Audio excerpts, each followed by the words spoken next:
Good evening, Mitch. Thanks for joining us for this podcast live. How are you? Very well, thank you, mate. Very well. Getting a little bit bored, but Mhm. everyone's in the same sort of boat, aren't they? So, yeah. Definitely. So we wanted to obviously get you on a normal podcast, but this is great that we're able to get this opportunity with you this time. So we're just gonna 45 minutes of an hour of going through a few things and then open up to a bit of Q&A. So let's just begin. So for those that may not know you, what is your current role in the game? Current role within the game, obviously, as you just mentioned, affiliate tutor for the FA, working in Berks and Bucks with you guys, delivering the FA level ones and the FA level two.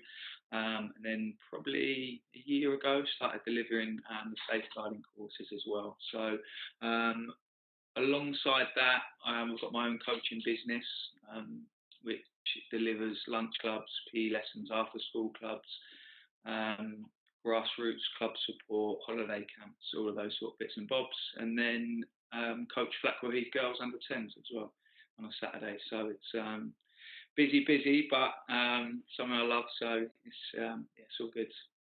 No, good. Then obviously you're not like old either, so well, don't know what defines old. You're younger than me. Where did it all begin for you? I left school. I went to secondary school, Princess Risborough. Left there. Went to it's now Bourne End Academy. It's Wye Valley at the time. It was the only sort of football college around at the time. Obviously Okay. now there's one on every corner at every school, every college. It was the only one around at the time. So I've done my level one and level two there with Jim Kelman and Whiff, funnily enough, who Okay. shooting alongside now. So done my level one and level two there. We finished there, and a couple of the boys had got sort of part-time roles. There's a guy called Ben Sturgis, got a role with Brazilian soccer schools. I don't know if you're familiar Okay. with them. I think it's a lot of sort of like ball mastery sort of stuff. So he got a role there. Another good friend of mine, Mark Nisbet, who now heads up the community programme at Maidenhead United, he got a part-time job at Wycombe Wanderers. While we were just sort of finishing college, he was shooting off a little bit early, going doing some after school clubs and stuff. So that was something I was keen to get involved in. Fortunately, Mark got me in the door there. So I went down, started delivering after school clubs alongside another part-time role at Marlow Sports Centre at the time. So I'd almost finished sort of lifeguarding in the sports centre at 2 o'clock, jump in my car, throw my coaching gear on, go straight to coaching. Okay. And What that, were you then? Sorry. I would have been 18, Okay. 17, 18, something around that sort of age. Then probably was there till around March the next year, and then I was fortunate enough to go out to the States to work for the New York Red Bulls, delivering in their sort of summer program, working with grassroots clubs and their holiday camps and bits and bobs like that. So loved it out there. Great experience. It was. I say it on the courses as well. They were sort of ahead of us facility wise. They had some of the best facilities I'd seen at that age, but obviously their football was quite a way behind ours in that respect. Came back from there, went full time at Wycombe, Wanderers. That was headed up by Dave Evans, who's now obviously runs a community over at Reading. And we had a great pool of coaches there. Some of the coaches have done very well within the game. And then I think I was there probably for about 18 months. And it was funny because coaching was just a bit more of a job at the time because I was quite young. It was just sort of work, and I sort of fell out of love with it a little bit. So one of my mates worked for a landscaping company, so he was pestering me, saying, "Mate, come in, you'll love it." So I put my resignation into Wycombe, and after about a month of doing this landscaping, and my body's just not built for it. After about a month, my back was in pieces, my groin was hanging off, and I was still playing. Well, playing was my biggest thing. So I was in absolute pieces. After about a month, I thought, well, I've made a massive mistake here. I need to get back into football. So I actually applied for a role with the Bucks and Bucks. I think there was another one going. It's another company. I can't remember who it was. And fortunately, I don't know if you've heard of a guy called Ashley Smith. But he had taken Dave's job at Wickham, and he rung me and said, "Mate, we've got a full-time role that's come back up. The only downside is you've got to work every home game. You've got to deal with the mascots. You've got to do a session in the morning with a grassroots club, come down, meet the mascots, take them around on the tour, do a little session on the pitch. Watch the first half, do something at half time, then you can go." So obviously, me wanting to play, I was like, "Do you know what? I've had to weigh it up," and I thought I wanted to get back into football that much.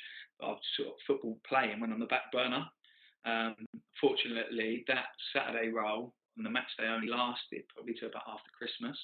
So I managed to get back playing and working full time in coaching, so which was amazing.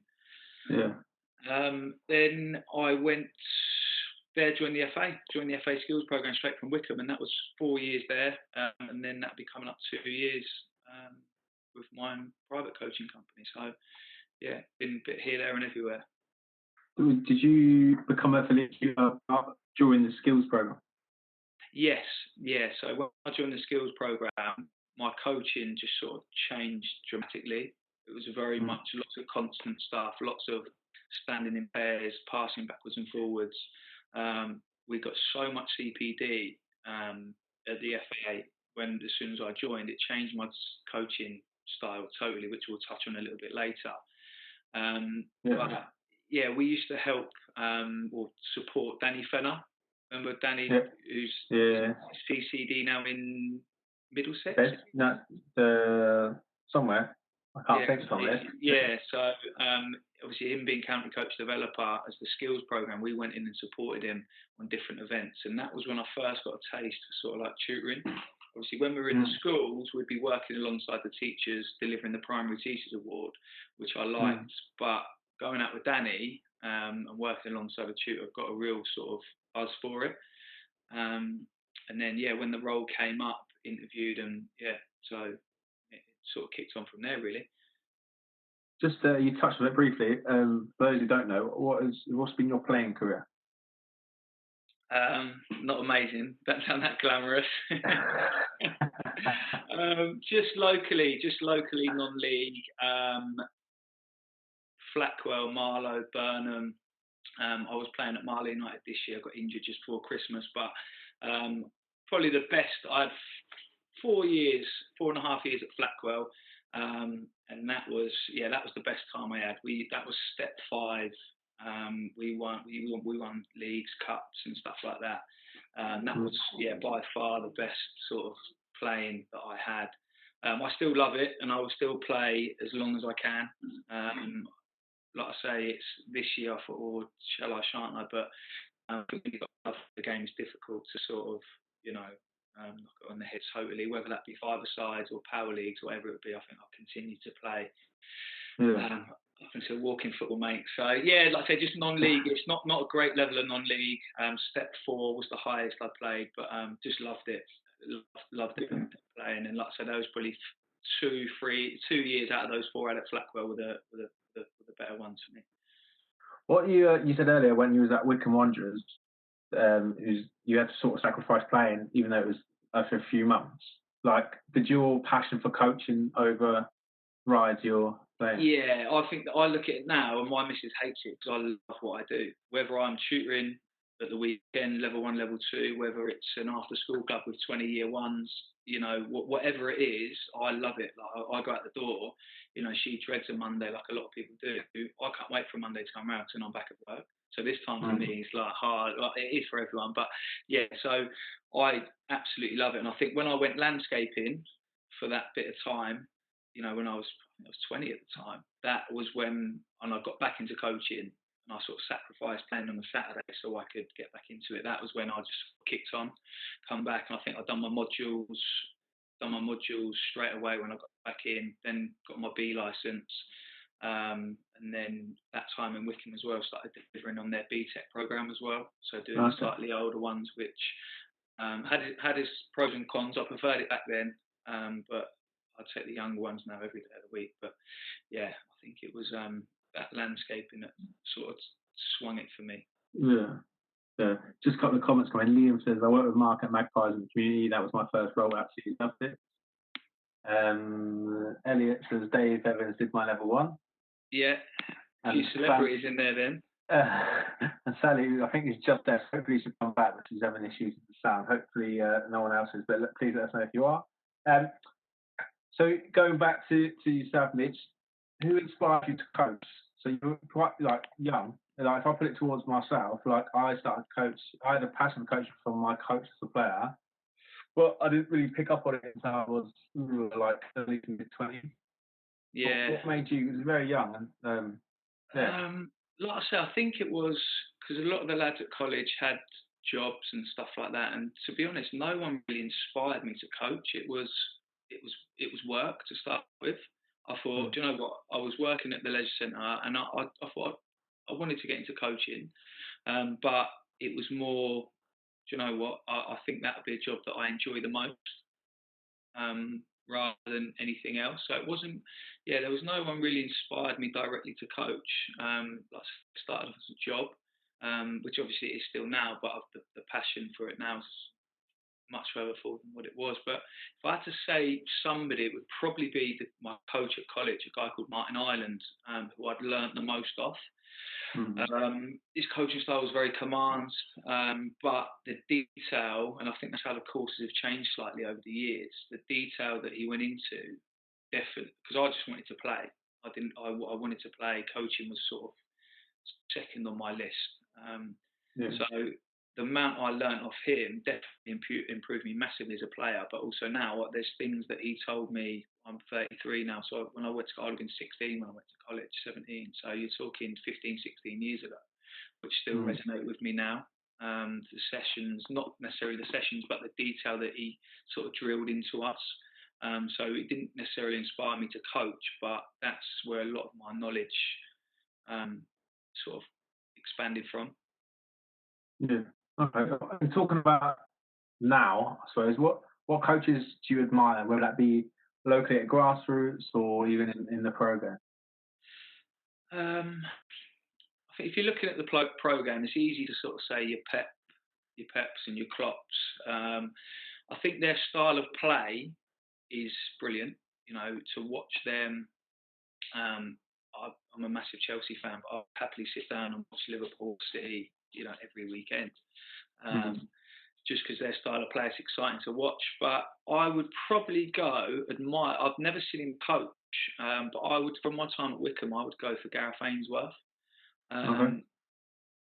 Purely on the fact of his behaviours and the way he was. So I went in there in my full-time role during the week, but I'd have to pop up to the training ground and get certain bits. And obviously on a match day, we'd be taking the kids and the parents around. But he was just unbelievable. You hear a lot of stories about pros, don't you, and stuff. But he'd speak to everyone. He'd have time for everyone. Well-mannered, polite. Hi, how are you? How's things going? How's it going? Our offices were sort of upstairs, so he'd be like, how's things going up there? Just had time of day for everyone. All the office staff loved him, and I just think it's no coincidence that you look at how well Wickham have done on their budget over the last X amount of seasons. And if you read, I follow him on Twitter, and if you see some of the stuff that's put on there, like the players put on there, talking about him, I just think, if I had to say a coach I admired, it'd probably be him. Not from a coaching point of view, but from the way probably looked into that social and psychological corner. Yeah, nice. There's a really good program on BT Sport called Mic'd Up. I don't know if anyone's seen it yet, which he's got an episode on. So right. if anyone wants to go check it out, I'm not getting paid by BT Sport to plug it, so it's just my opinion. But it's actually really good. So especially if you like it. I can imagine. Sorry, go on. No, I can imagine. What's the Mitch Woodward coaching philosophy and your coaching style, and how has it developed over the years? You touched earlier saying you remember a lot of stuff from the college days, and a lot of it was quite command style. What does it look like for you now? I think when we talk about philosophies on the level 2, it's I think for me it's about being adaptable to and you'll always throw a question in there. So right, we play like this. We like to do this. Da da da da. Okay, but what if? What do you mean, what if, Mitch? Well, what if you're 2-0 down? What if you're 1-0 down with 5 minutes to go? What happens if you're 1-0 up with 5 minutes to go? What happens if you're a team that loves to play out from the back, but it's January and it's a bog, and you're basically playing on a ploughed field?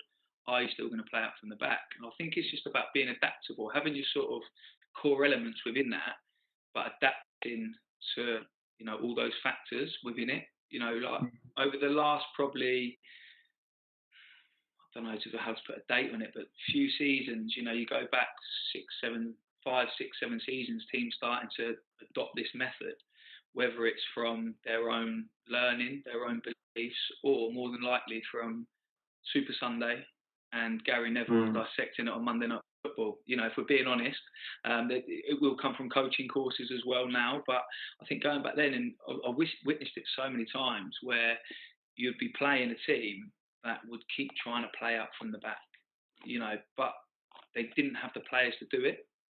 So if you think of an old school back four, quite rigid, not that mobile, headers, kickers, good positional sense, communicate well, organise well, and now this playing out from the back has come in. They're trying, centre halves are splitting, full-backs are going high, but the centre halves have never really received the ball before because they've been headers and kickers. If you sort of get where I'm coming from. So I think it's taking into account what you've got at your disposal as well, what players you've got. Totally different when you're working with the foundation phase and youth development phase. Like I'm talking senior football. But I think it's about being adaptable, being adaptable with what you've got, and asking yourself that what if question. What if we are 1-0 down with 10 minutes to go? Are we going to go a little bit more direct? If you've never done it, well, you're probably not going to start doing it now. You look at Spain. I can't remember was it the last World Cup or one before, and they were knocking at the doors. They played someone that had a low block, and they were knocking at the door, and the goal they ended up actually scoring. They did cut someone open. It wasn't just getting lofted into the box. I remember getting free kicks on the halfway line, like 90th minute, and still going short. So they were sticking by that philosophy. But I think if I'm, obviously a lot of my work's done 5 to 11s. In the future, I might go, into non-league and stuff like that. But at the moment, I haven't really got any aspirations for that currently. But with my sort of, like I say, with working in development phases, it's definitely about creating the right environment. So like I said, when I'm coaching the girls, the under 10s I have on Saturday morning, or any of my school teams, so they're normally year 6, so they'd be under 11s, is all about creating the right environment. Player centred, it's about them enjoying it, having fun. A massive advocate for player rotation, equal game time, which it should be across all of those age groups. And it's just about them being comfortable on the ball, being comfortable on the ball. I don't want them to smash it up. Any of the teams that I do coach, school teams and the girls, hopefully the first thing they'd say is just don't ever just randomly kick it anywhere. Even if you're facing your own goal, can you try and shield it, play it back? If you shield it and lose it and they score, it's not a problem, because that's what I've asked you to do. That's what I believe you can do.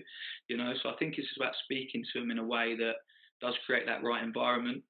And it's, like I say, it's just trying to see who flourishes within that. I think if you set up the right environment, you put all those factors in it, especially at those younger age groups, and probably a lot of the coaches on it sort of can think about that player in their team. When you have seen something, you think, I've had the girls 2 years now, and they're doing some things that I've been trying to sort of get them to do, which is great, because that there's no overnight flip of a coin that's going to start and playing out from the back and being composed on the ball, and they're all different.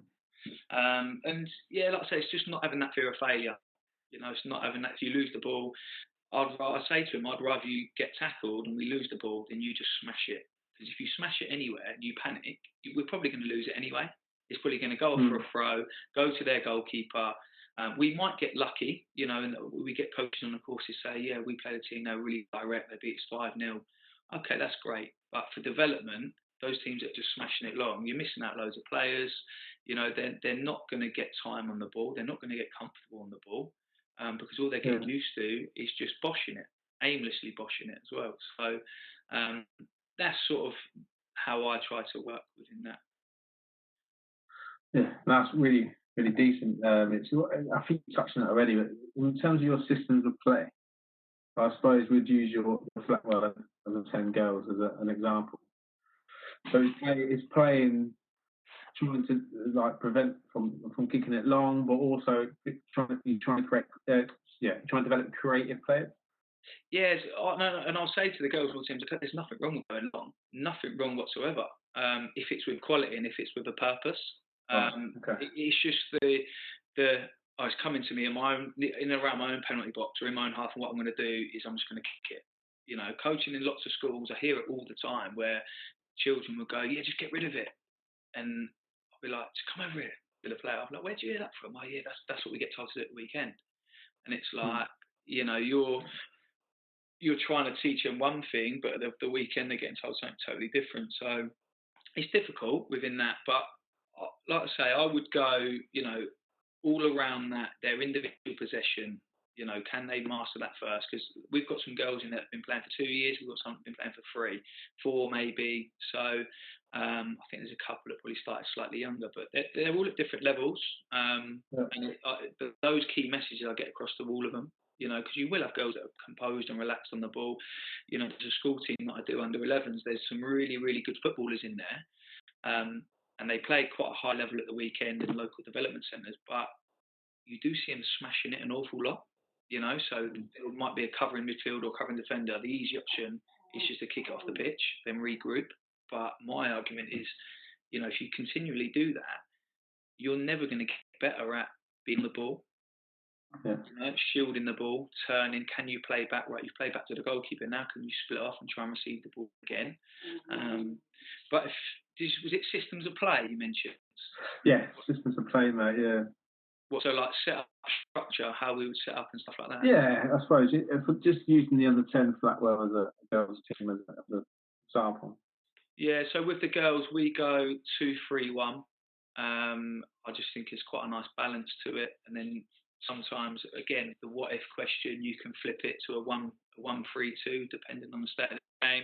I'd never put any more than 2 at the back because a lot of games we lost quite a few. I think it was last year or the year before, but we would just put an extra player on and stuff like that. So it was quite relaxed format in that. But yeah, like I say, we go 2-3-1, but they've got ownership within that to change it and tweak it if they want, you know. And each quarter will be sort of equal game time. I'll go into a lot more detail on it. I think is it a week Saturday, the CPD. Yeah.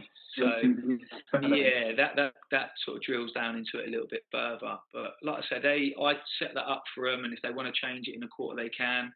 Even in the game, you know, I'm a massive sort of fan of, you know, a little bit of rotation in there. I don't want to confuse them too much because they're so new to the game. So it will be, you know, it's flexible in the sort of formations we play, and if one does go forward, can the player that's left on their own communicate to pull someone else back in? So that's what I would go with. But like I say, it's quite, it's very flexible, to be honest. Did you mention around player ownership there? Around if they recognise that? Yeah. So that's something that they've sort of got a lot better at over time. So I will now sort of stand back. If, say, for example, we rotate the goalkeepers as well. So say, for example, the ball's gone up the pitch, which does happen. Everyone runs after it and chases the ball. What I would do is just watch our goalkeeper, and it would be quite easy to shout for the 2 defenders to go back or 1 defender. But I always say to, you know, you can see everything. Your defenders, you can see a lot of the players well. Can you start to communicate with each other? So I would then leave that up to them, and I would just watch the goalkeeper and see what they do. And if it goes on and on and on, then there might be a bit of Q&A in there. You know, it might be whoever's in goal. You know, where's your defenders? Who do you need in there? Well, you need to speak. You know, you need to call them back. So that'll be something we'll revisit in the quarters. Like I say, even with positions, we'll put them into positions. There's a guy called Alan that helps me do it as well. One of the parents, we'll put them into positions. But if they want to flip it around themselves, and that they can. That's good. Yeah. Good, mate. In terms of managing behaviours, I know you would have done this from your skills program. Yeah. I spent some time with ours when I was living in the Isle of Man. Like, Yeah. What's your thoughts on manager behaviours and how important are they? I think it's one of the biggest things, Rich. To be honest, I think it's if you don't get that right, you're almost fighting a losing battle before you start. Um, Kids will always be kids, and it's sort of working them out, building those relationships, um, to think, do you know what, I'm not going to mess around. So I quite like Mitch, Yeah. but it's session structure as well. If you're looking at your session structure, you've planned your session. It's, in my opinion, not about giving them time to mess around. So if we get to the session and we sit them down for 5 minutes, I want to talk through everything that we're doing. Well, they're probably going to start messing around because they've been at school all day. They've been desperate to play with their mates. They don't want to listen to me. They want to get out there. They want to play. So is your arrival activity on point? In between your practices, if you're fortunate enough to set up sort of a carousel approach, which we talk about on the courses, can they bounce from one practice to the next, rather than tell you what, we finish the arrival, go get a quick drink. I start collecting all the cones up as a coach. I'm setting the next activity up while I'm moving the goals. They're going to mess around, their kids. Yeah. Probably me and you'd start messing around if we were there. You get 10 minutes here, but it's little things like that. Have you got boundaries in place? Do the children know the boundaries? Have you got a club code of conduct? Because then you've always got something to refer back to. Like I say, it's building positive relationships with the children and the parents as well. So if you have got a child that, I sort of have not a behaviour plan, but there's little sort of tactics that I would try if a child is sort of messing around. Give them questions to refocus. It might be the one when you're talking within a group, especially being in a school with 30 kids. You can hear you're talking at the back, but I'm looking over here. But I've already clocked you, Rich, talking. So I'll be over here and I'll be talking. I'll be like, okay with that, Rich? And straight away, boom, their ears prick up and they're on the task. Eye contact with them as well as you're talking. It might be the one that's sort of messing around, pushing his mate or whatever it is. Your body language. Are you all slumped over, hands in pockets? Because that's going to reflect on the kids. Being in close proximity. So again, it might be I've spotted you talking towards the back of the group, but as I'm talking now, I'm just going to wander around to the back of the group. And it's funny how quickly that silence comes. It does, because they see your presence and they're a bit like, oh, I'm listening now. Praise the goods, praise the goods. On the flip side of it, people are talking over there. Rich, great listening. When we get to games, I might pick you as one of my captains, or something like that. Or you can pick the first player. You can pick anyone to be on your team. Little things like that go a long way. And it's knowing your players. It's knowing your players within that environment of who that will work for. Don't get me wrong, when I say captains or bonus points to some of the schools I go into, they're like, oh, Mitch, we don't really care about that, but it works for a lot of kids. Maybe a bit of time out in a good way. So I've seen it loads of times, and they're sort of messing around and stuff like that, and you're like, come over here, Rich, come here, let's have a chat. And it's almost like you've seen someone do something or whatever, thrown a cone or whatever, come here, Rich, why'd you do that for?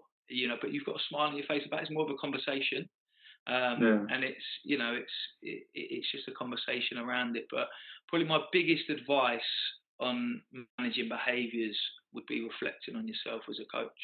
If they're messing around, is it because the session structure is not great? Is it because it's November and I'm trying to talk for 5 minutes about a passing exercise?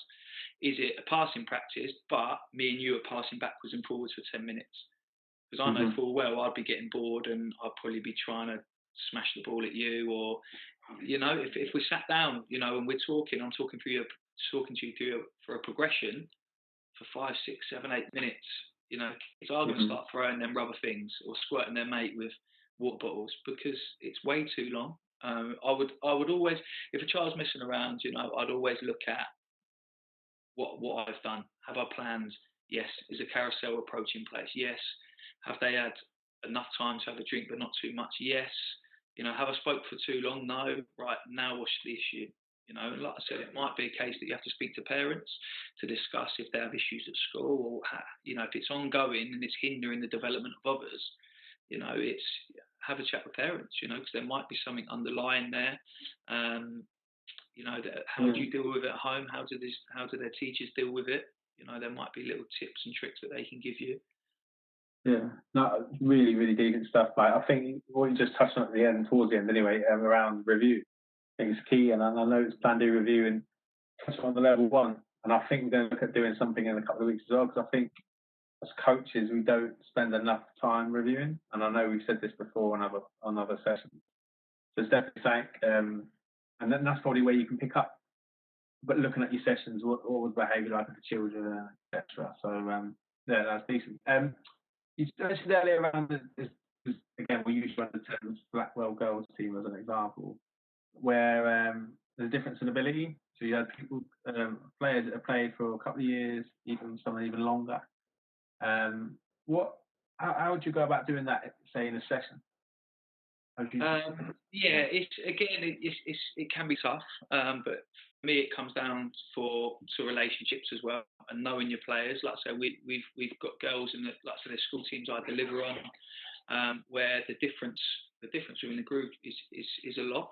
Especially a lot of my schools are based in Maidenhead Way, so you've got some players that could be involved that are Reading, and you've got some players that don't really play. But you've got to then put a session on for all of them. And like I say, it's knowing your players, knowing because that player, that's sort of striving to keep up within the group, they will have some aspects of their game that are forging ahead. So obviously you're familiar with the category, but just for the listeners as well. So we've got striving to keep up, copers in the middle, then forging ahead. Sort of the dealing with difference model that we use at the FA, but they will all have something that they are doing well at, and it's knowing your players, and it can be something as simple as if you're doing a dribbling practice, it could be right. We're working on dribbling. We're going to be looking to improve X, Y, Z. I want you to think of your own personal challenge, your own personal objective for this session. So what do you want to get better at? What are you going to try and do when we're dribbling, or when you find yourself 1v1, whatever that might be? So then you've got the players that are forging ahead. That might be right. I'm a little double step over and try and get past, or I might try and go 2v1. So I'm going to take on 2 defenders tonight or this afternoon in the game, whatever it might be. With somebody else, one of those ones that's striving to keep up with the group, their idea of success might be just dribbling to commit a defender, dribbling to commit a player. So I was never blessed at running with the ball or dribbling or beating a player. But if I received the ball and space opened up in front of me, I would dribble to commit a player, and then it might be a 1-2, or because you're going to take a player out of the game. So that success for that player that's at the bottom end of the group is going to be totally different to a player that's at the top end. Like I say, it's just the way you speak to the strivers as well, the ones that are trying to keep up. Those challenges can be totally different, and it's easy just to focus on the forging ahead players. I just want to work with the better players. A friend of mine put a message on social media the other week, and I think I spoke about it in the Q&A, that said people were moaning about the obviously the non-league season being sort of finished. And he put a tweet up just to say, for 90%, football's just a hobby, and it's going to remain a hobby. And that's the same for the kids, probably even higher. You might get a few that drip into the non-league and stuff like that, but if you actually looked at the facts and figures, so for me, it's making each individual the best they can be, rather than I'm just going to focus on the better players, I'm not worried about them. Well, no, I'll tell you what, because there's nothing more rewarding when those players that are, striving to keep up with the group, when you move them up, and in a year's time or 2 years' time, which I've seen firsthand, there's nothing better. And there's players that I've coached now that don't look out of place. And it's not to say that I'm the best coach in the world and I've given them all this great stuff. I've just created an environment for them where they still love it, they still enjoy it, and they've tried things. And now you would watch games and training and think, they don't even look as though they're striving to keep up. Because I guarantee your best players in your teams now, probably, or there's a good chance they won't be your best players in 4 or 5 years' time for different reasons.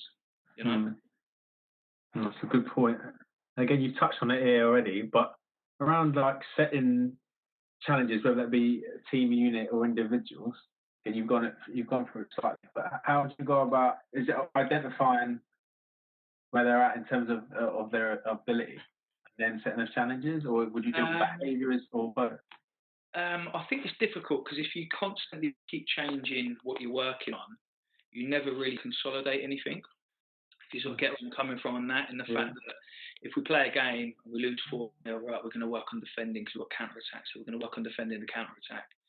Next game we win 4-0, so or vice versa, and you're just constantly picking at things. Our passing wasn't great this week, so we're going to work on passing. As you know what, we lost the ball those 1v1s this week. We're going to work on dribbling. I think it's important to sort of definitely link training and games. Obviously, that's a massive, massive key thing to come out of this question. Linking training and games, definitely, but it's having sort of a coaching program that you're sort of sticking to. That will change a little bit. We covered that on Saturday as well. It might change a little bit, but it's, like I say, having a block of work, clear focus for the team, but also then you're looking at individuals within that. Like I say, if you're looking at, I've been doing dribbling for probably a part of my session for however long with the girls, because that's what they need. They need to master the ball individually. There's no good me talking about let's do some long lofted passing because we're not there yet. And it's just knowing the individuals. Like I say, am I going to dribble to commit a player? Brilliant. If I do that 3 times, well, next time I might then try and take that player on. Then you're going to get the players that are, a little bit further ahead. But like I say, they can set their own objectives within that as well, from where they're at. So for the girls, it might be we still rotate positions round. So for the goalkeeper, I might say, as the ball's travelling into you, can you look to play quickly? Can you look to roll it out quickly, or put it on the floor and pass the ball out quickly? So then my next sort of challenge or objective for those defenders, so you're looking at the next unit up, I would say, as soon as that ball's coming into the goalkeeper and you feel they've got good possession, try and pull away and create yourself a little bit to receive the ball in, because the goalkeeper's going to want to try and play quick. So in simple terms, it's just looking at those units, and it's simple stuff. If you're coaching under 17s, senior football, it's going to be, your wording is going to be different. But with the ages I coach, it needs to be simple. We link it into the DNA, which we cover on the courses and stuff. But it's breaking that down to their simple terms. It's like when we're talking about cover and balance and stuff like that. When we talk about it with the girls, it would be, we're talking, well, your mate's going to shut the ball down, try and win the ball back. Where can you be? Do you want to be next to them? Well, probably not. You don't want to be in front of them. You might just stay a little bit behind them just in case that player gets beat. So for a 10-year-old or a 6, 7, 8, 9-year-old, that will make a lot more sense than me saying cover and balance. Right, yeah, of course. You have to use the right vocabulary and jargon. Yeah. Yeah, that's cool. And again, you're not that old, but what's the differences in football from when you started out in the game? When you started out a game to now? What's the main thing? So, obviously, when I started, we were still playing 11v11 on full-size pitches. One of my mates, his dad's got games on cameras where we're all just hovering around the ball. We play 5-a-side now at under 7s, but we were playing 11-a-side and everyone's chasing the ball around. Obviously, the pitch dimensions and all stuff like that, the size of the ball, which is relevant for the needs of the players now. If you're looking at top level, senior football, it's less direct, a lot less direct. I think growing up watching football, it was a case of let's all get into that side of the pitch and just smash it up to the big players, try and pick up the seconds. Still a lot that goes on, not necessarily at the top level, but as you dip down into lower leagues, non-league, and that a lot that does go on. But like I said earlier, is that state of the pitches? Is that a manager or coach wants to play a different way, but they can't because they haven't got the players to get in to do that. There's loads of different variables, but pace of the game is a lot quicker. A lot quicker. I think you look at the players now; things are done at a much faster pace. The advance of sports science analysis and stuff like that. Just trying to gain those marginal sort of extra percentages, whatever it might be. And I think as well, it's a lot more exciting to watch now because I think you've got a lot more flair players over the pitch. Or not, Yeah. flair might be the wrong word, but you've got a lot more players that are more comfortable on the ball. You know, I always use Marcelo and Trent Alexander as examples. You know, like the modern day fullback, Mm. both very, very good footballers. You know, could probably play in different positions up the pitch. You look at the goalkeepers. You know, they now are basically centre halves. You know, you're looking at a top level goalkeeper. You know, if you pulled, say, Allison out or Edison and said, right, go and play in a different position, it'd be interesting to see how they got on. You know, how low would they have to go to get into the first team? I don't think it'd be that low down in the leagues, you know, but it's, like I say, I think a lot of teams now look at what goalkeepers can do with their feet, what's their distribution like, as well as shot stopping. I had a stat, it was a good few years ago now, but like averagely a goalkeeper will touch the ball 70% with their feet. But obviously, when you're younger and when you think, oh, who's the best goalie, you're just looking at the saves and that's it. But now, it's, as you've already touched on, it's a lot more than that, isn't it? Yeah, definitely. Just I looked at your Twitter account yesterday, Mitch, if you don't mind, and I saw a little pinned tweet. Well, that guy. Well, that's an absolute worldie, mate. Oh, mate, it was windy that day. So you're a fullback, right? Yeah, mate. Yeah. But it was absolutely. What made you? Those who haven't, what's your Twitter handle? Mitch Woody _32. Get on that, everyone, and just see the pin tweet. Absolute worldie. Great strike. A bit of plug in there for you, mate. That's it. Transfer that money over later. How do you overcome problems within a training session? I probably, I must deliver near on probably 15 to 20 sessions a week, and I'll have problems in every single one of them. You know, as coaches, we all want this perfect session, but there'll be problems in every single one. So we spoke about behaviour management. If we're looking at the actual session, again, I would probably change personnel, space, you know, so I would base it around the step principle.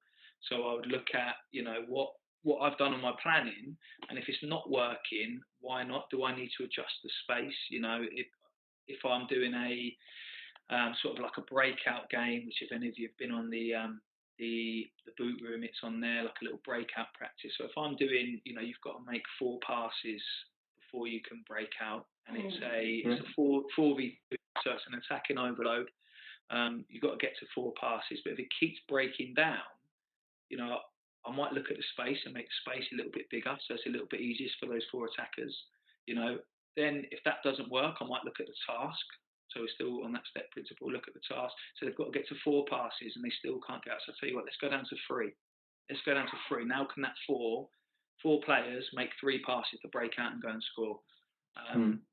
You know, if they can't do that, then what I might do is I might go a 5v1. Might go 5v1. Right now they're breaking out all the time. Brilliant. Okay. So then we're going to go back and make it a little bit harder. So that's what I would use as a little framework on my sessions. I'll plan around it, but also within a session, I'll always start reviewing it and reflecting on it as well. Along that process, it just works for me. Like I said, we use it as a planning tool on the courses, but I'm using that in the session because, like I said, it keeps breaking down.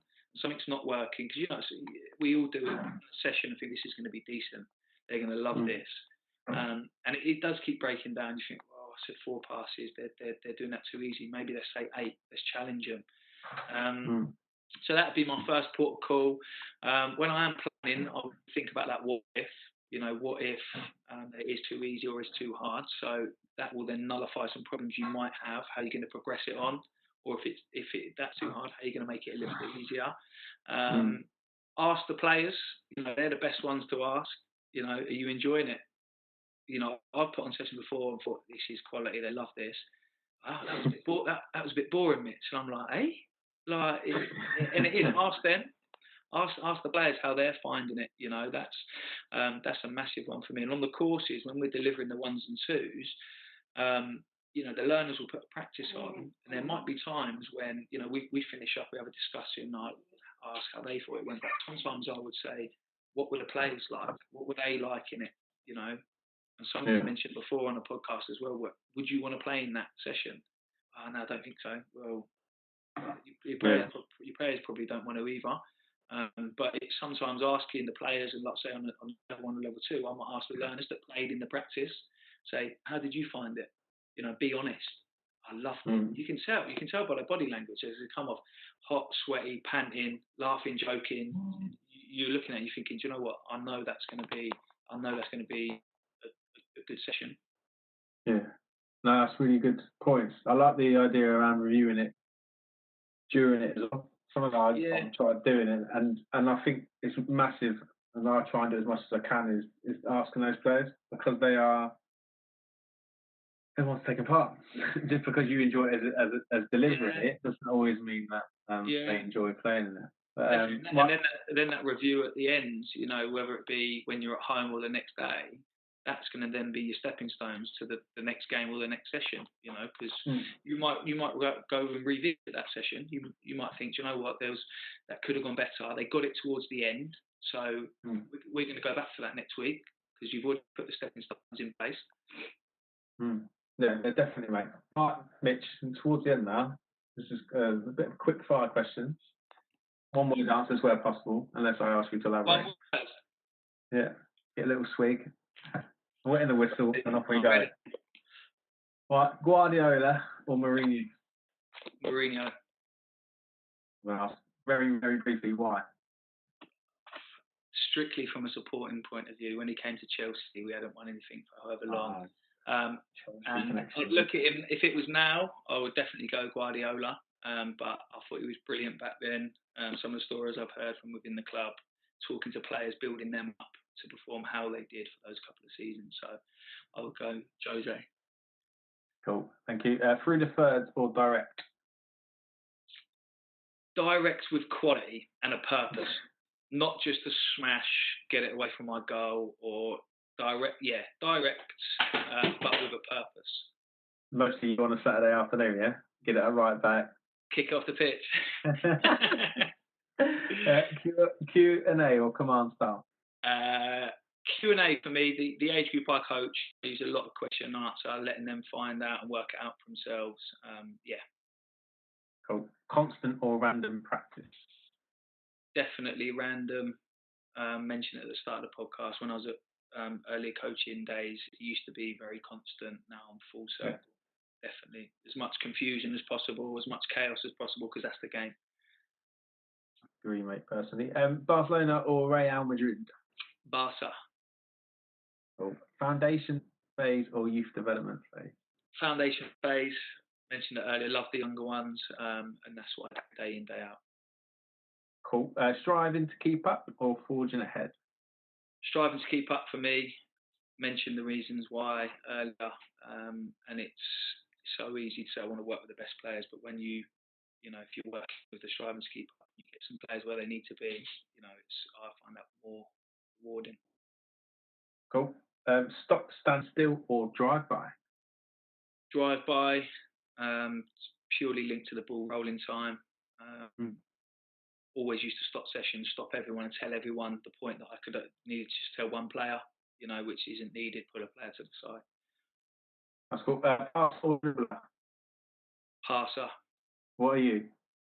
Passer. Well, ish. If you see that YouTube video, I'm more of a shooter. But passing for me. Like I say, I look at sort of growing up Gerrard's, and now De Bruyne, great passes of the ball, forward thinking. That's what I say. Passing forward with quality is them too. Yeah. Cool. Finally, for Premier League or La Liga? Premier League, every day of the week. Every day. Obviously, growing up watching it, and I think it's more competitive than. Although La Liga was quite competitive this season, but yeah, that's good. Yeah. In conclusion, then, Mr. Woodward, what would the one message you would have to give to coaches in the game to help them on their journey? One message. Yeah. Oh, mate.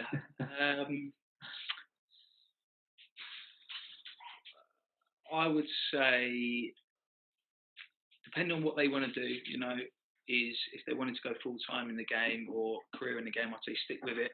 There's loads and loads of knockbacks that you will get. Stick with it. Like I say, I applied twice for an FA skills role, got rejected the first time, got the second role. I failed my UEFA B the first time, passed it the second time. So I'd say stick with it, coach as much as possible. If I'm talking sort of grassroots, try and use as much information and resources as you can get as possible because there's so much out there now. And never think that you're sort of at the level you need to be because you're not. I'm nowhere near where I don't know hardly anything. In comparison to some people where I want to go. I think I know a little bit. That's great, but there's so much more that I know I need to develop on and work on. So I think for the grassroots coach and the people that want to career in the game as well. To be fair, that don't ever get sort of complacent. Yeah, that's cool. Thanks for the time. What we'll do is have a brief pause. If you want to have a little couple of minutes break, we've once got 8 o'clock with the clap for carers. So we'll just be pausing for a couple of minutes. But get your questions in, and we'll do a bit of Q&A when we get back. Elliot's been on Twitter. Yeah, what a strike. Let's see, stand corrected. So thanks for sharing that. So 90% on the Premier League goalkeepers last season. Was it? Where's that? That's second to last. So yeah, there you go. That's how good that is. Right. Be back in just a couple of minutes past 8. Yeah. Okay. And welcome back. Welcome back, everyone. Thanks again for the last couple of minutes. It's great to see so many people and hear so many people on the streets on the clap for carers. So they're good work for those key workers there. Lots of chat, which is fantastic. Lots of people speaking to each other. Yeah. I picked out a question here from Elliot. It says, as you know, I played at the same level as you. I assume that's Mitch and not me. And there's a culture in non-league in this country to play areas centre football predominantly. Do you think an effort has been made to try and change this where possible so it's consistent with the New England DNA? For example, so all players in grassroots who may not be lucky enough to go through an academy still get coached in similar ways, so they may still have a chance later on. Yes, I do. I think a big effort has been made. I think that you see now a lot more teams with a lot more sort of comfortable footballers than you might have sort of 10 years ago. And I think you fast forward another 10 years, there's going to be a lot more players that are sort of comfortable on the ball.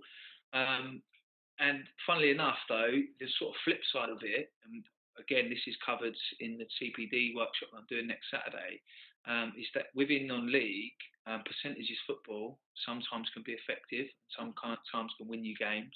So there is a massive argument still there. It's we spoke about Klopp. So he had a bit of a dig, didn't he, at Diego Simeone after their Champions League game. I think he said, we played the right way, or they didn't play the right way. When you're coaching kids and development, it's development in those younger age groups. When you get to senior football, it is, it's going to be about winning. Because if you're not winning, you're going to be out of the job. And even at those higher levels, you go in non-league, Conference South, stuff like that. There's some people on some good money, mortgages being paid for and stuff like that. So if you're not winning games, you're going to be out. So my view on it is senior football is about winning games. Youth football is about development. And like I say, to Elliot's question, that I do think there has been a massive effort to change that. Like I said, the stuff Pete Sturgis does around the foundation phase, which I'm sure all you guys are aware of, is unbelievable. And now it's sort of swung it full circle. So, but I do think it is changing. And I think, Elliot, as well, when you look at those sort of direct teams in non-league percentage football, it'd be interesting if you could see sort of that average age of the team as well, because that's what we played sort of growing up. And it'd be interesting to see, are those direct teams, are they got an older average age, if that makes sense? rather than, if they got an average age of 21 and 22 where they would have come through the academies and play. Even the college programs, there's quite a few people I know working them. They try and coach them to play the right way, to sort of pass the ball, stay on the ball, break teams down, play through thirds rather than just get it and smash it. So yeah, but I do think there's, when the DNA came out, I think there has been a massive sort of aim towards that. Cool. Cheers. Good question, just getting you in there. Did I answer your question? Yeah. No, it will be. What's your thoughts on it, Els? I think I'm kind of one of those players that I've always been. I've obviously played against you at the same level, and I was always quite a technical player. I liked to play football on the floor in the youth, and then I really kicked you, didn't I? when you go to sort of Hellenic and Step 4 football, you can almost, if you're a centre midfielder, you can sometimes almost, like you said, your job is literally to play off those second balls, which to me I hate. That I like the ball on the ground. So for me, I've sort of had to adjust my game to fit, because I love playing, I've kind of adjusted to play in that way, because you kind of have to. But I was just wondering, do you think that we're doing all this good work with the foundation phase and youth development phase to develop these technical players, yet the ones that don't quite get to go to that next level, maybe an academy, will then maybe go into non-league and go, that's not for me, and they might stop playing. Whereas if there was the culture was strong enough the whole way through the system, you might still get hidden gems like a Jamie Vardy, which is quite rare now to get those players that still go on to make it. That was kind of what I was asking. It's just, but yeah, I agree with what you're saying. Like, whispering up. Sorry, go on. It's yeah, I'd like to say, I think it's the tide will change, because teams will stop. The players coming through will not be playing that way. I just think it has to. I don't know. Even in grassroots, you still get coaches that want their team just to smash it, and they want to get it as far away from their goal as possible. And again, it's percentage. I'll tell you what, because if we keep kicking it as far as we can out that way, one time we're going to get lucky and our quickest players going to run through and score. Yeah. Great, that's brilliant. You might win a game of grassroots football. Brilliant, well done. But that kid that keeps smashing it is never going to develop, like we spoke about earlier. And like I say, from the level 1s and 2s, and when this came out, it is changing. It's less and less that you do see it. And I think over time it will. But teams do see, and I've played against teams like locally where they've tried playing out and they can't play direct because they've got no physical presence to do so. So, you press high. What the pitches are like at our level in the winter months. Yeah. You can't pass on them at all. So they're trying to play out. And it's difficult. It's difficult to stick to. Like I was saying earlier with philosophies, if that's your philosophy, you need to have a what if plan. What if that is a bomb? What happens if we do get blocked off? We can't play out. There is a high press. What if that happens? What are we going to do? Are we going to rotate around in midfield, or are we going to tuck a fullback in so a central midfielder can come out and receive?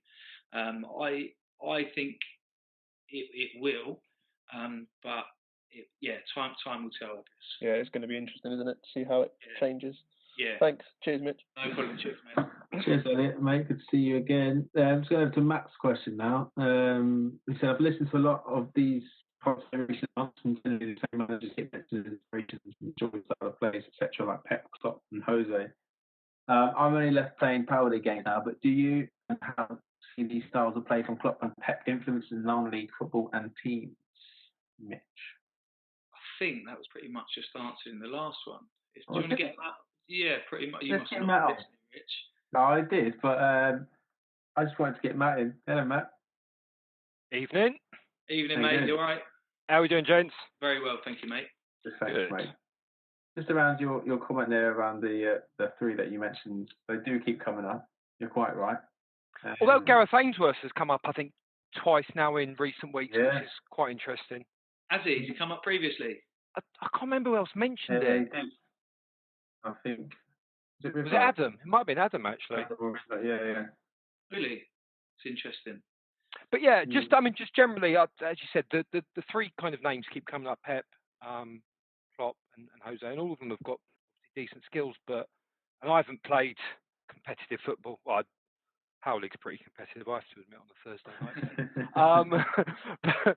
But interested to see how that actually applies to kind of non-league football now, is that something you can apply either as a coach or as a player, or is it just what it's always been, which sounds quite harsh and crude? No, it's I think from, like I say, there's a team called Brackley Saints or Brackley Town, but they're sort of reserve side. We played against a good few times a few years ago.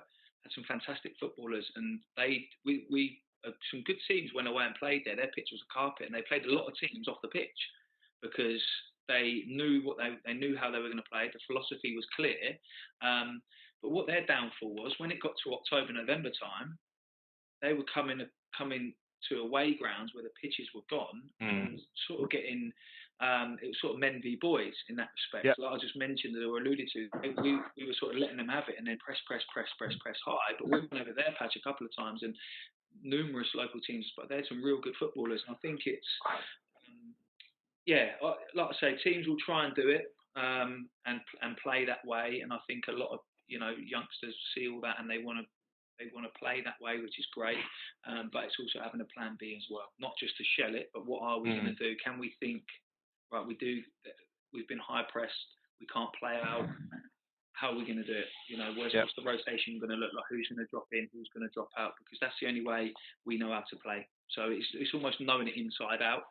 But because, it's easy. Anyone can get a team together and say, right, we get a goal kick. Everyone go and stand over. I'm just going to smash it as far as I can, try and win a header. And, for me, like I said earlier, I like a direct style of play, but direct with quality, direct with purpose. Yeah. But it'll be interesting. But like I say, I've seen it firsthand, teams that try and play, even when I've gone and watched companies like Slough, they think their goalkeeper can strike the ball really well. A good friend of mine plays there. I go and watch him quite a bit. I've seen games when they play out, they play through. And I think it's when and where to do it. I think it's not, if there's an opportunity to play out, do it. Yeah, I like the point you made about the direct, because I'm, as I said a couple of times now, I'm a massive Liverpool fan, and I would say some of our best moments and our best goals have been when we go direct. The goal against Bayern Munich, I think last year when Van Dijk played the long pass into Mane, was just the perfect pass at the perfect time that took their team out. And it's about the timing of that pass. Yeah, it's like you look at De Bruyne. If you look at De Bruyne and his forward passing, he can take 4 or 5 players out of the game. And if you can do that with a forward pass with quality, brilliant. Why are you not going to do it? Why are you going to do it? And it might be short passes to shift the opposition around. If someone's going to come up and press, and then we can play in behind into the gaps. Brilliant. But it's it's interesting. And like I said, I love going to watch. If I'm not playing, I'll go and watch a non-league game, and I love to sit there and watch it and see if a team is trying to play out and what's the other team trying to do. And you look at it as sort of a bit more of a tactical battle. Cool. Cheers, mate. Thanks for that. We didn't notice you were a Liverpool fan, Matt, from your room. I'll give you a proper tour of it with the camera next week. Oh, that'd be good, mate. There you go. Good to see you again, then, Matt. Thank you. And I just seen something from your mate, Mitch Tony. It's interesting you would call yourself a passer. Where is he? At the bottom. What advice do you give your under-10s girls about becoming a passer? Where are we? Right towards the bottom, mate. And Elliot probably looks at played against somebody he's still got it wrong. Interesting in played against somebody he's still got it. Ooh, Priv, I don't know about that. Priv. So, like I said, we're still on the phase, where we're mastering the ball for the girls. It's a case of preparing them for that next stage. We haven't quite got there, but again, I would get across the key messages which we've just spoke about. If there's a forward pass that you can play forward with quality, brilliant, do it. But if it's just an aimless smash upfield, there's someone sort of there, they might get on it. That's not what I would want from any of the teams, like say the girls that I coach, the school teams that I coach.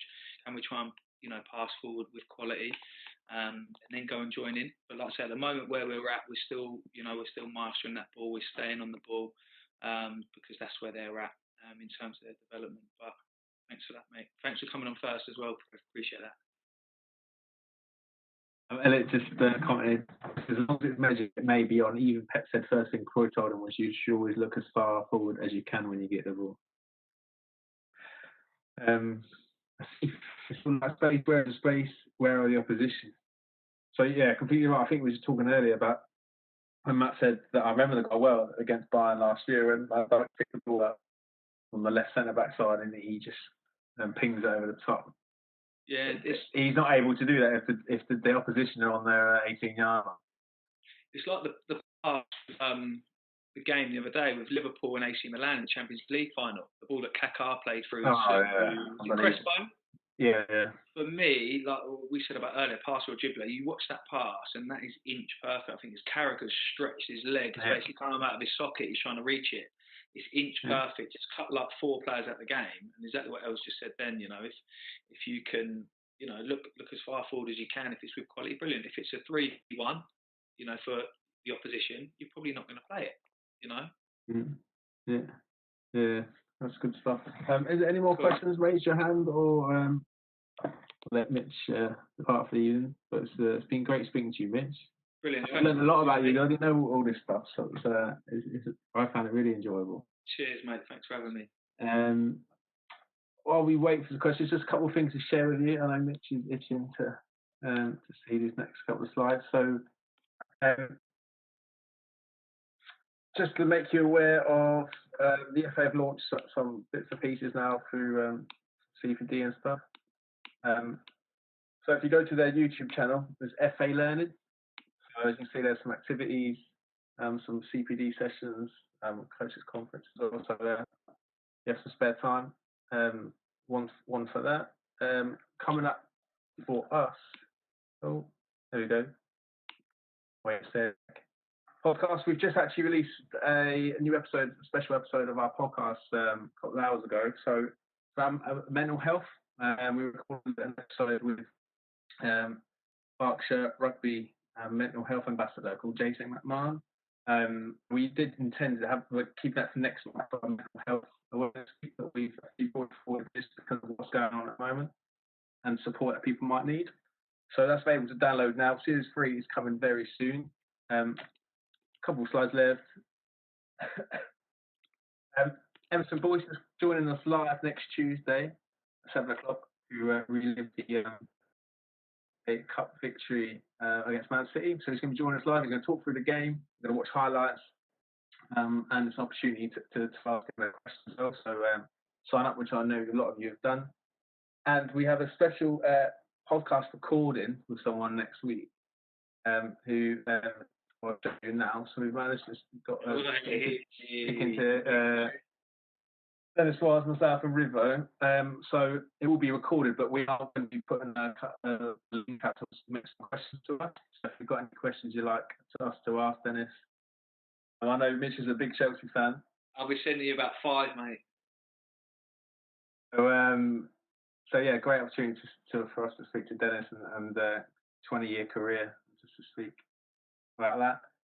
Finally, what's coming up next? Tom Hartley's got a CPD session on Saturday, maximising your time during coaches. I've seen the slides, and Tom's great at delivering. So if you're not got anything on, great to see you again. Bit of Q&A after. I think Mitch might hang around. I don't know for that one. Yeah, I'll probably mate. Yeah.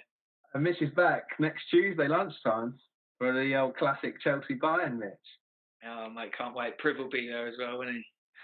And it's not long, Matt, till Liverpool Barca, don't worry. And as we said, Emerson Boyce is next Tuesday as well, so it'll be decent. But that's it. I think we had another question. I think we had a good question from Asif. I don't think we can ignore it, Mitch. Those are still on. He says, I see many coaches saying that they're about development in the foundation phase. However, match days, you can see that their actions are based around the score. What advice would you give to coaches who are getting carried away with score on match days, and how can they curb those behaviours? Mate, the podcast we're going to do, not the podcast, CPD event, is it a week Saturday, did we say, Rich? It's based around the match day, and it covers stuff like this, and it's talking about how emotionally, coaches do it because they love the game, and we are all emotionally attached to the game, but it's trying to get us to think about, because even now, I'll do a game or you'll do a game, Asif, or whoever it might be, and there is times when you think, you want to step in, you want to say something, you're getting a bit more emotionally attached than you should do, but it's trying to step back and think, you know what, remembering those key responsibilities. But hear it a lot on the courses as well. We talk about the way we do things and best practice and all the stuff we spoke about tonight. And from experience as well, I fully back that and deliver that when I'm out and about as well. But there is coaches that don't, and there is coaches that it is their World Cup final every Saturday or every Sunday morning, whatever that might be, and it's win at all costs at grassroots. And I think my view on it is if it's something obviously serious, then it's going to be reported to club welfare officers and it goes down that route. But I would like to think, like Elliot alluded to earlier, that the game's changing, I think, in a playing sense, but also off the back of these new courses, so many coaches come away from it and think, oh, do you know what, I used to do that, I used to shout, I used to scream. Sometimes it's being uneducated on the impact it's having on the players, their decision making. If you're commentating on the match and you're shouting, you're screaming, you're treating it as the World Cup final, it's going to reflect, it's going to rub off on your players, and we talk about winning a week Saturday, and winning is important, but it's not the be all and end all. Development is much more important than winning. If I wanted to win games, I would just kick the ball as far away from my goal as possible. I wouldn't worry about getting touches on the ball, get it away. Law of averages, we're going to score more doing that way. The amount of goals we've given away from trying to pass backwards, to retain the ball and stuff like that. But it's not a problem. That's where they're going to learn. So, like I said, that's covered on that Saturday. But like I said, it's what you just mentioned there. How can they curb those behaviours? Again, through education. A lot of feedback we get is some of the older school coaches that done the pre-2016 courses are quite, not all of them, but the stories I've heard on courses to say they're still very much shouty, screamy, win at all cost. Like I said earlier, if you're working in senior football, you're on budgets and stuff. If you're looking at win at all costs, that's different in the senior football than it is in youth football. As I say, gun and shooter, where is the line between bad practice and abuse? It'd be poor practice, so you'd report that to your club welfare officer. I'd say it depended on how bad you think that is. If you've got a coach that's shouting and cheering goals, you've then got to make a decision on that. I can't sit here and say if I haven't seen it. So you've got to make a decision after you go to your club welfare officer and report that. That then goes in, and then that club is contacted. So that would be my advice on that. Cool. Thanks, Asif, for the question, mate. Thanks for that, mate. Cheers. That's it. Thanks again, Mitch. And he called you Ripo then. Thanks again, Mitch. Hope you enjoyed it, mate. It's great to speak to you. Cheers, bud. Thanks a lot. Cheers, guys. Everyone take care, and we'll see you real soon.